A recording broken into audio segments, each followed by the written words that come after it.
Alright, what's up everyone, this is Aragon from Two Velocity Gaming, and today I'm going to be going over our T-side default for Inferno. Like every other T-side default, I'll be going over aggressive and passive default, with passive just kind of playing for them, waiting for them to rush, and aggressive waiting for them, for us going for pick, right? Some spots that doesn't really change anything, like for example, if I'm playing mid with an op, I'm not going to change how I play it. It's a pretty easy, there's not much I change about it, I just wait for mid pick, or play for mid pick. But for everyone else, it's a little bit different. So Darius and Chris are going to be playing alt mid and apps area, and then Emilio and Infamous, are you playing, wait, did I? Darius and Christian alt mid, Infamous and Emilio playing banana. So, honestly, one of you guys should probably molly off, that's a really bad molly, but like try to molly off bench so that you don't get op peaked from it. And so, good spot would be to have one person get here, and then one guy get right here. Just have a crossfire. That would be your two passives. Who plays where, it doesn't really matter. Just try to get into a good spot so like you can have a good crossfire if they do push up, right? And then your aggressive would be, so for example, let's see if this is very well, but for example, that's a good one.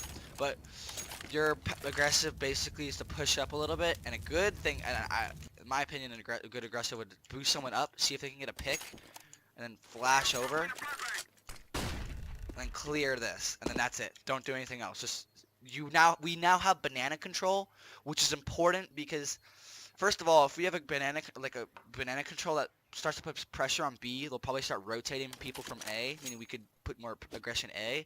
But it also means they can't push us, and we now have the element of surprise, the fact that we could rotate and they wouldn't necessarily know it, right? Which, by the way, if we are rotating, shift walk and throw some nades before you rotate, like just some non-essentials. That way we have, like, they get the idea that, you know. So I guess for me, I could do an aggressive mid pick of this. I don't know why. It's just a really easy shot. You just go like that, just op it. I don't know why people have a really hard time. If you just pre-fire this, it's pretty easy to get a kill even with an AK sometimes. So you just go like that. But so that would be a good aggressive mid pick for me. I don't know if I'm gonna do that every round though, because that's a little too aggressive. So Christian and Darius, basically your passive, Christian, we to come here. Let's watch the doorway. Let's make sure they don't rush the doorway. And Darius, your job is to watch balcony. You can play from either here, bridge, or I think this is a little bit of a better spot. It just requires more time to get to, or play here. Just watch that. And that's your two passives default.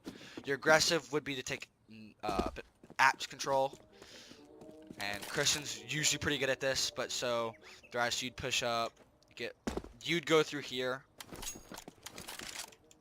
right? You now have this control, check boiler, and then at the same time, Christian's gonna be pushing up from here, shift walking the entire way, by the way. So make sure there's no one playing here. So just go like, make sure there's no one there. Push up, and Darius will check your boiler right as you get to the top of the stairs. Then he'll push up boiler, get boiler control. We now have boiler control and apps control. I wouldn't actually recommend Christian you go any further than this. Just hold this, just play there, and then Darius, you play boiler, and now we basically have apps control. And if everything's going right, we have banana and apps control with hopefully at least one pick, either mid, B, or A, right? And so now we can basically go wherever we got that pick, or we could go to the other play. You know what I mean? Like, having all this control is really helpful, especially like banana teams like to play really aggressive on banana. So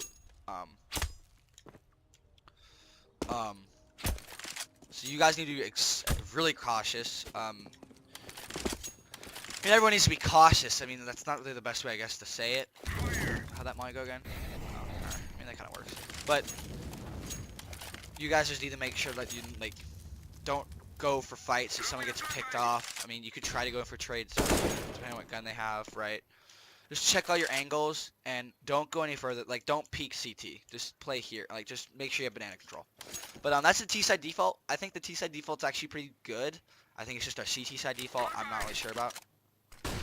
Oh, that looks a lot farther away than it is. I thought that was like over there. But yeah, so that's the T-side default. It's pretty good. I'm pretty stoked to see how this works out, because this could actually be a really good default, because we get a lot of map control. Because I honestly think this is a really or the T-sided map, because of the it's super easy for T's to get map control, but on top of that, it's super easy for them to rotate, and the CTs aren't going to rotate immediately, they'll wait a little bit, so you'll always get like a really easy sight, and then they'll have to play for retake, which, again, retaking as a CT, in my opinion, is pretty hard, on both sides, especially on A, since there's so many places to check. And there's like this long corridor, like you can get picked from here. So next video I'm going to be going over A and B take in the same video, since they're pretty simple. There's not much to them, in my opinion. But yeah, thanks for watching.